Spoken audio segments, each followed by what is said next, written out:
Hey everybody, I am Dr. Tim Harrigan with Synergy Wellness. I wanted to get on here and discuss a test that we do in our office, just one of the many tests called the Max Pulse or a plethysmograph, or most of you guys are familiar with EKGs. It's kind of down that alley, except much more advanced, much more information given to us. So we actually threw away our old EKG machine, literally. So EKGs, I'm not a huge fan of necessarily for prevention. Prevention and wellness are two different things. Prevention is really preventing something from ever occurring, right? So a lot of people think of like a yearly mammogram or colonoscopy or EKG as a preventative test.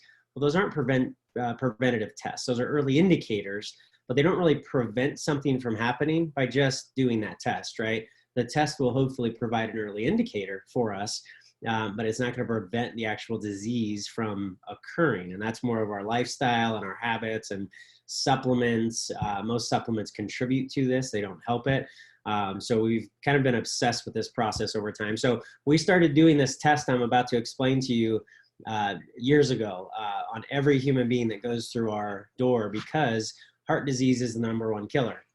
I want to kind of explain something that helps you understand how complex the body is and why we want to leave that healing and function up to your body. It's very intelligent. It's way smarter than you and I will ever be.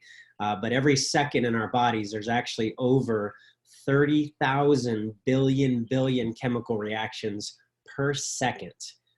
Understand, right? 3 seconds just went by. There were 30,000 billion chemical reactions times 3 seconds, for example. Our brains can't even really comprehend what that means, right? How many times does your heart beat per day, really without effort or you thinking about it and that sort of thing. So the reason we do that test is most of us are eating way too much of this stuff, right? This was a hamburger purchased in 2008, actually, and it looks like the day we bought it, other than people kind of picking at it. There's no fungus that will grow on this, you guys. It's such a dead processed food. We don't even call it food. Well, I don't anyway. But a lot of people eat this sometimes daily, weekly, sometimes several times a day. So this is part of why heart disease is the #1 killer.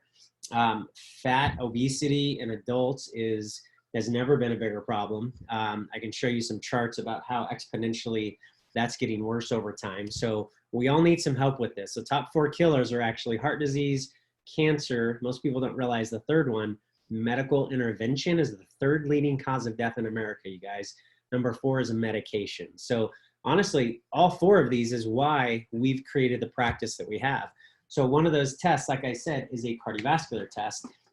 Your heart does so many things. This literally provides your whole body with oxygen and nutrients. It's a pump that just keeps going and going and going until we die. And so most of us don't take care of this very well.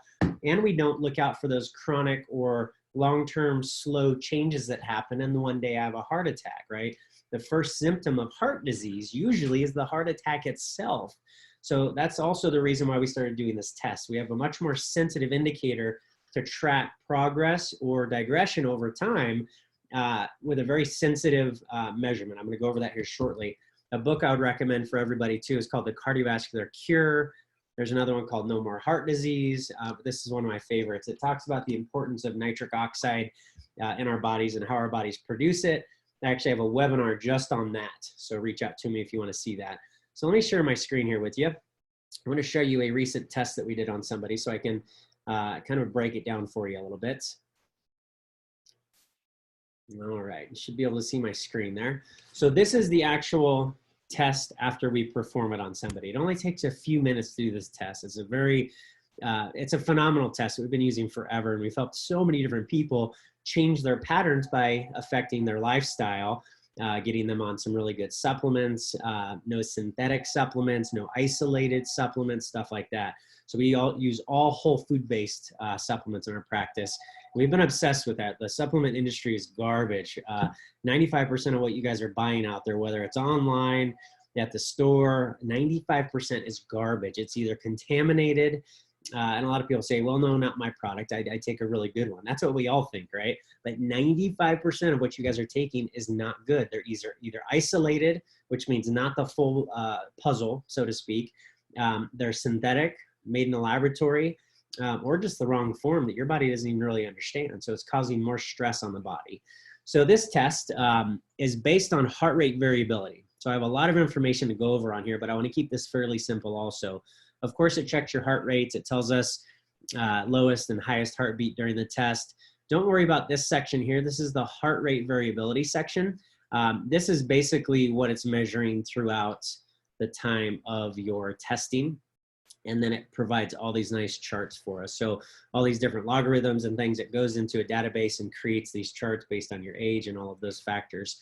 So I'm going to keep this simple. So TP, VLF, LF, and HF. Basically, we don't want to see a gap like you see right here on TP. We see another gap on LF. This one's not too bad. I wouldn't be concerned about that. But LF and TP, we are kind of concerned about. So I'm going to show you on a chart what these mean exactly here shortly. This is your central, this is your central nervous system, but SNS stands for your sympathetic nervous system, and the PNS is your parasympathetic nervous system. So this is like your fight or flight versus your rest digest, and we're constantly going in and out of these all day long. We don't really want to be dominant in one. We want to be able to switch when we need to. So if a tiger jumps out of the woods, I'm able to fight or flight, right? My adrenaline kicks in. But the unfortunate thing is people deal with so much stress throughout their lifetime, and we don't take care of ourselves as well as we should, that we're always in this sympathetic state. We're always fight or flight. So we need more coffee and all these different things to keep us going because our adrenal glands get basically burned out. So we want to be able to switch to that if we want to, but we don't want to spend a lot of time there, to be honest, okay? This is an EKG waveform, you can see, chart basically, that tells us what type you are. This is the most important part of this test. If you add up all these numbers through here, you'll get about 100, okay? So 100%. That 100% should not be anywhere other than in type 1, okay? So it should say type 1 up here, and it should say 100% in there. You can see this person, I blocked their name and stuff. This was a recent test that we did. They have 70% in the type 2. They also have some in type 3, 4, and 5. This is not great. This is a slow progression of getting worse on this person's cardiovascular system. So this is when we want to step in and start helping this person and not just wait, maybe 2 years, 5 years, 20 years to have that heart attack, to start taking care of this stuff. This is one of the most important systems in your body. Your central nervous system and cardiovascular system and immune system, those are really the three most important systems, even though they're all important, of course. So if you add all these up, it's 100%. We don't like to see anything in that type 3 or beyond. That's when I really start getting concerned about people. That's when we've seen in the past, maybe somebody's had, just circulatory problems, maybe a heart attack, maybe angina pains in their chest, things like that. So that is very important. We want to see this shifting up in that type 1 over time. So if you exercise better, we get you on some really good whole food products, and we do certain things that we've learned about over the years, we can actually see these percentages start to shift up more out of 5 into 4, 4 into 3, 2 into 1, and eventually see this pattern of shifting upward instead of slowly getting worse over time, okay? So your stress score, ideally this 59 here, we want to see below 40. This is out of 100, so the higher, the worse, basically, the worse it is, and below 40 is better. We do have some patients even in the single digits, so the lower the better. So physical stress, mental stress, and stress resistance. We want to see the physical stress and mental stress really kind of as low as possible. We want to see the stress resistance really as high as possible. So because of your stress resistance, this is how you adapt to stresses in the environment. I want mine through the roof. I want to be able to handle anything that ever comes at me, right? That means, and here's the deal, I wouldn't care if even somebody's physical stresses were both high and their mental stress was both high. As long as the stress resistance is well above them, that's good. Even though that person has a lot of stress, because their stress resistance is so good, it doesn't affect their health. So again, I want to be able to get my body to adapt to stress better. Stress is inevitable, right? It's in all of our lives. It's just, it's what keeps us alive, really. There's good and bad stresses. It's when the bad stresses through our chemical environment, the food you're eating, physical environment, accidents, traumas, my structure, my posture, those types of things that are physical related, sleeping position, as well as mental stress. All of those contribute to this, all of those contribute to either improving my health or decreasing my health, right? So we always want to see, again, the stress resistance really high and the physical and mental stress really low. This number, I want to get this person below 40 eventually.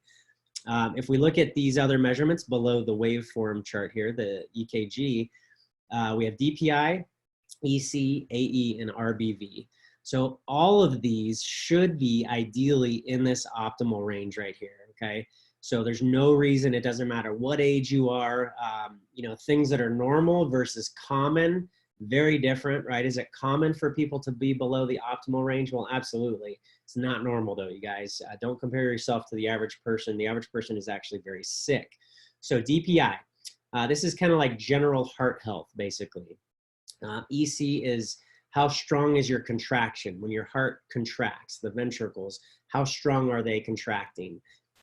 We have AE, which is the arterial elasticity, literally how elastic the arteries are. And then you have RBV, which is remaining blood volume. It's how much blood is left after your heart pumps, basically. Is it efficient or is there a lot of stagnant blood left in there?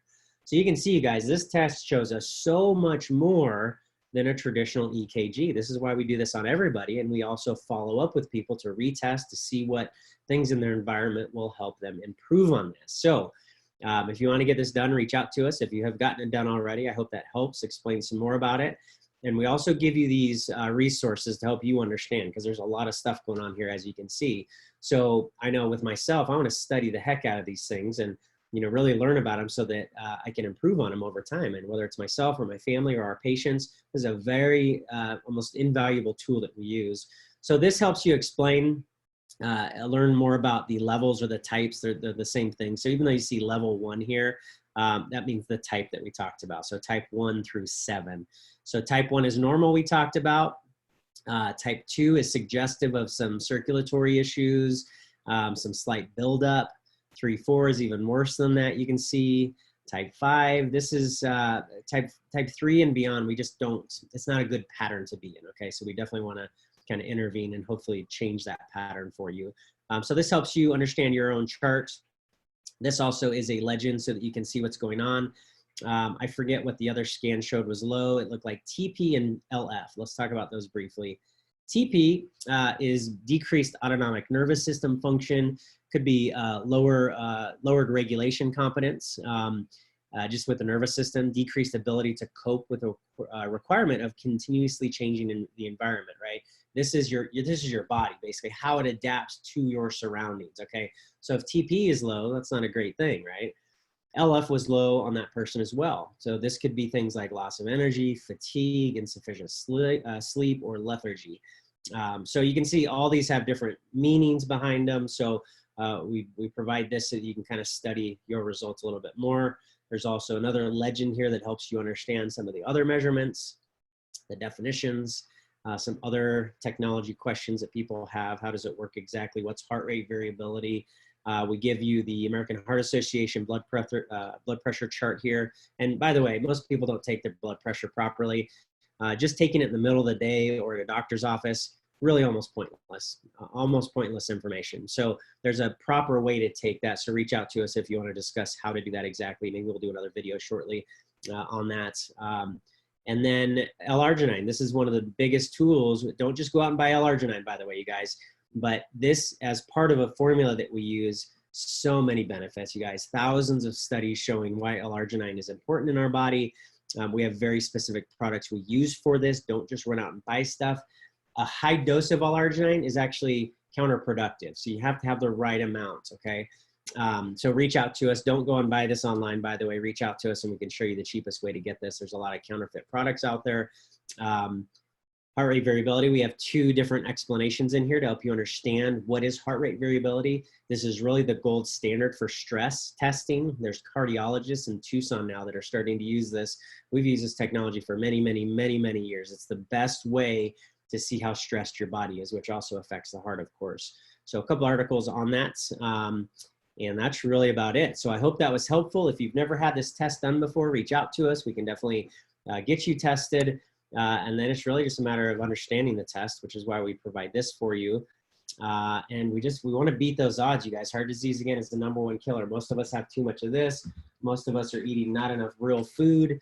All of those factors, chemical, mental, and physical, will contribute to this process. So I hope that was helpful, guys. Reach out to us if you need any help or have any questions. Talk to you soon. Bye-bye.